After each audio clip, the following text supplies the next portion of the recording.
वज़ीर-ए-आज़म नरेंद्र मोदी अपने Israeli हममंसब Netanyahu की दावत पर इजरायल के 2 रोज़ा सरकारी दौरे पर तेल अवीव पहुंचे। इस दौरे का मकसद दोनों ममालिक के दरमियान मजबूत और कसीर जहती स्ट्रेटेजिक शराकतदारी को मजीद मजबूत करना है। एयरपोर्ट पर पीएम मोदी का सुर्खकालीन पर इस्तकबाल किया गया, गार्ड ऑफ ऑनर से नवाजा गया, जहां नेतन्याहू ने उनकी अहलिया सारा नेतन्याहू के हमराह ज़ाती तौर पर उनका इस्तकबाल किया। पीएम मोदी ने सोशल मीडिया पर कहा कि वज़ीर-ए-आज़म नेतन्याहू की जानिब से इस्तकबाल करने पर उन्हें बहुत एजाज़ हासिल हुआ है। दो तरफा बातचीत और नतीजाखेज नताइज के मुंतज़िर हैं जो हिंदुस्तान इजरायली दोस्ती को मजीद मजबूत करें। 9 सालों में मोदी इसराइल का ये दूसरा दौरा कर रहे हैं। उनके 2017 के तारीखी दौरे के दौरान दो तरफा ताल्लुकात को एक स्ट्रेटेजिक शराकतदारी की तरफ बढ़ा दिया गया, जिसने तमाम शोबों में ताउन को गहरा करने की मंजिलें तय की।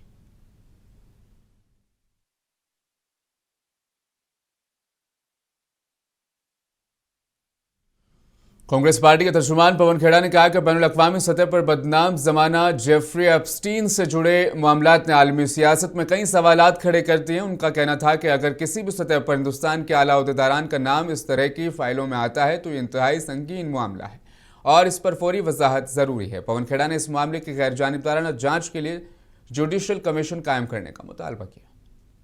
तो पार्ट 2 हो रहा है ना इसराइल का, ये भी नरेंद्र मोदी का बेचारे का खुद का फैसला नहीं, ये मैं अब उनको ब्लेम कर दूं अच्छा नहीं। देखिए, इसमें एप्स्टीन साहब की जिम्मेदारी, इसमें इस लॉबी की जिम्मेदारी। ये जो नच बलिए का सीजन 2 है, इसका भी डायरेक्टर जो है वो नच बलिए, तो आप समझ रहे हैं क्योंकि एक मेल आई थी कि नाचा गाया जो भी, इसके भी डायरेक्टर एप्स्टीन हैं। और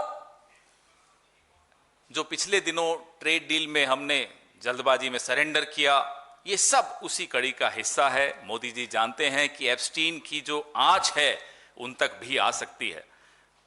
पुरी, हरदीप पुरी सिर्फ एक प्यादा है। सुप्रीम कोर्ट ने एनसीईआरटी की 8वीं जमात के सोशल साइंस की किताब में अदलिया में बदउनवानी से मुतल्लिक मवाद का खुद नोटिस ले लिया है। Chief justice of India justice Suryakant ने एनसीईआरटी किताब में अदलिया में बदउनवानी से मुतल्लिक बाब पर सख्त बरहमी का इजहार करते हुए कहा कि वो इस मामले का खुद नोटिस ले रहे हैं। किसी को भी इस बात की इजाज़त नहीं दी जाएगी कि वो अदलिया को बदनाम करे। उन्होंने इशारा दिया कि ऐसा लगता है कि यह एक मनसूबा बंद और जानबूझकर की गई साजिश है। उन्होंने कहा कि वो इस मामले पर मजीद तबसरा नहीं करना चाहते, लेकिन मुनासिब कदम उठाए जाएंगे। क्या राय? मैं समझता हूँ ये जो चैप्टर एनसीईआरटी के करिकुलम में ऐड किया गया है जुडिशल करप्शन के बारे में, ये सरासर अनुचित है। ये कहना है कि सारे हिंदुस्तान की जुडिशरी करप्ट है या ऐसा बच्चों को समझाना सरासर अनुचित है और ऐसा कतई नहीं होना चाहिए। देश की जुडिशरी ने एक बहुत महत्वपूर्ण योगदान अपना निभाया है देश के लोकतंत्र को सशक्त करने के लिए, और मैं ये समझता हूँ कि जल्द से जल्द इस चैप्टर को पुस्तकों से हटाना चाहिए। चीफ जस्टिस ने जो संज्ञान लिया है, मैं समझता हूँ बिल्कुल उचित है। चीफ जस्टिस इंडियन जुडिशरी के सर्वोच्च पद पर हैं, उनका कर्तव्य भी है, दायित्व भी है, उनका अधिकार भी है कि ऐसी हर चीज का वो खंडन करें जिससे। National council of educational research and training NCERT ने अदालती बदउनवानी के हवाले से एक बाब पर सुप्रीम कोर्ट के सख्त नाराजगी का इजहार करने के बाद क्लास 8 के सोशल साइंस की निसाबी किताब को अपनी वेबसाइट से हटा दिया। हुकूमती ज़राए के मुताबिक मुतनाज़िया मवाद को शामिल करना मरकज़ के साथ अच्छा नहीं हुआ है। पीटीआई की एक रिपोर्ट के मुताबिक काउंसिल इस किताब की कॉपियों से मुतनाज़ा हिस्सों को हज़फ करने पर भी गौर कर रही है जो पहले ही छप चुके हैं।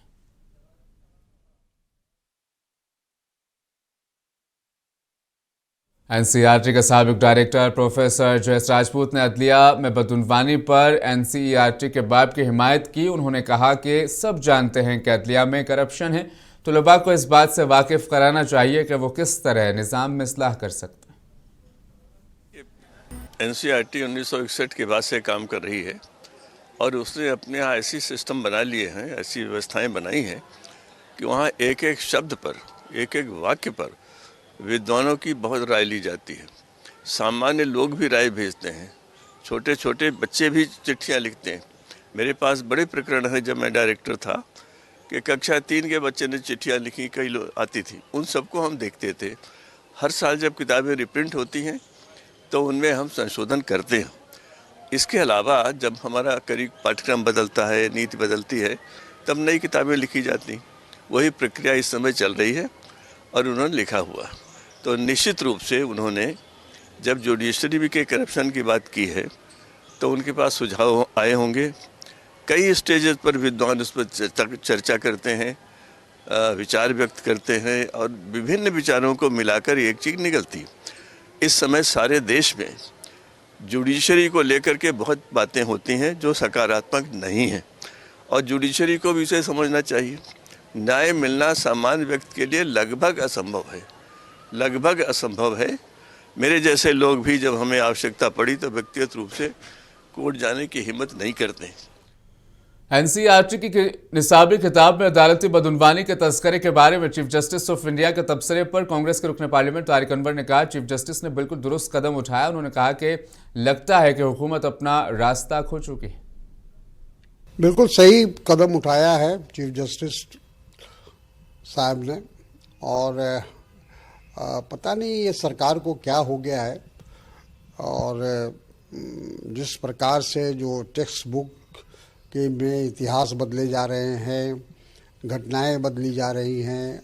अब ये नई बात कि न्यायालय में भ्रष्टाचार का जिक्र किया जा रहा है, उसकी चर्चा की जा रही है। तो मैं समझता हूँ कि सुप्रीम कोर्ट का ये फैसला, ये संज्ञान जो लिया है वो सही लिया। पटियाला हाउस कोर्ट ने दिल्ली धमाका केस के सिलसिले में 2 मुलजिमीन तुफैल अहमद भट्ट और जमीर अहमद आहंगर को कौमी तहकीकाती एजेंसी एनआईए के 10 दिन की तहवील में दे दिया है। एनआईए का कहना है कि मुलजिमान मुबैना तौर पर असलहा और गोला बारूद जमा करने में मुलव्विस थे। दोनों मुलजिमीन का ताल्लुक दहशतगर्द ग्रुप अंसार गज़वातुल हिंद से बताया गया है।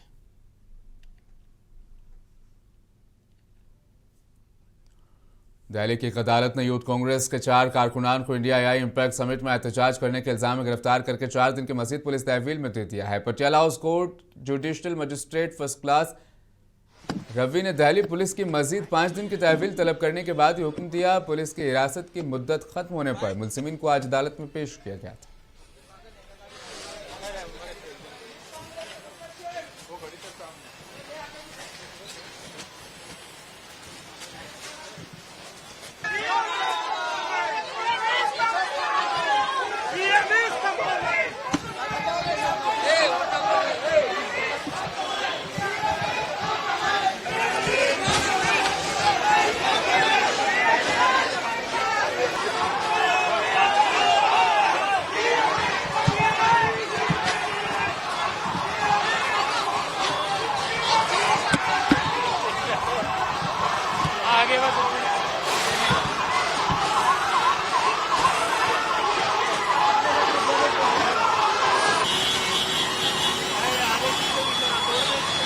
चला जाओ पीछे पीछे में तोड़ दो इसके तोड़ने दो यार। हमारी गाड़ी कहाँ है?